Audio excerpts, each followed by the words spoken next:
This poem's called Double Exposure. It's written for the Poems About prompt on Blue Sky this week.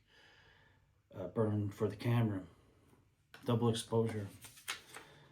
Pure Land, Burning Man. Saigon, June 11th, 1963. I just kept shooting and shooting and shooting, and that protected me from the horror of the thing. The only reporter with a camera. Is lucky the best word for that? You don't have to die in order to go into the kingdom of God. In fact, you have to be alive to do so. Not by far the only death by fire in that land, but one of few to light their own match. The smell of burning flesh, the expression of anguish, he never cried out. How many who on orders or impulse incinerated farms and families burned from within and still do? Eventually, of course, he just flopped over and twitched a few times, and that was it.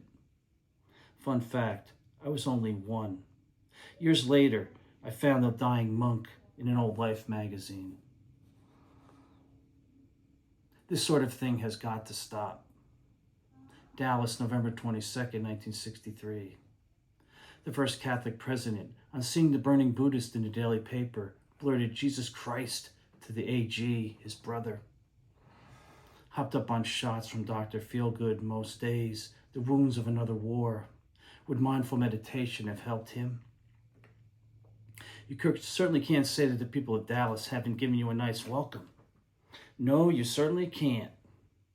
Whoa, Nellie, if it weren't so tragic, you could read it in Stan and Ollie's voices. Pubescent boys are doubly aroused by a woman sprawled on a Lincoln, gathering fragments of skull. Her pink suit has never been washed. The blood and brains. Regrets wiping her face. I want them to see what they have done. maybe it wasn't the best reading, but I'm not feeling that great. But in many ways, it's a found poem.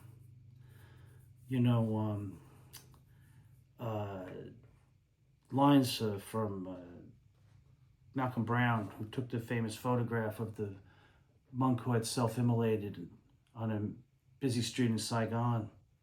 Now, people thought he was protesting the war, but he was really protesting the discrimination against Buddhists by the Catholic the power structure in Vietnam at the time. And so there are quotes from him, and then there's one quote from Thich Nhat Hanh, and you don't have to die to go into the kingdom of God, and there's quotes from JFK, he was shot later the same year, but when he saw the picture in the newspaper, he blurted out Jesus Christ, which I thought was ironic, coming from Catholic president commenting on a Buddhist using the word Jesus Christ, and the protest was against a Catholic dictator. And then it's so ironic the way Nellie Connolly, the first lady of Texas, right, she says to JFK right before he gets shot, she says, "You certainly can't say the people of Dallas haven't given you a nice welcome," right? I mean, who could have written more ironic line? And he says, "No, you certainly can't." But in my head, I'm hearing like, "No, you certainly can't," like in Stan and Ollie kind of voice. "No, you certainly can't." And but that's not obviously how he said it, but it's just how the mind works. And then I saw both of these pictures probably in Life magazine of all places, right? Because I was only one when these things happened. And so I probably saw them in old Life magazines my parents had laying around the house, but I know the boys, when they see, they look at pictures like, Jackie Kennedy climbing on the trunk of the Lincoln, they get like, they get aroused, in a weird way, right? The blood in the guts, fashionable woman climbing on a car. It's crazy, right? But this is true. And then, as I was looking this up, I didn't know she never washed that suit, and it's in the National Archives in a sealed box.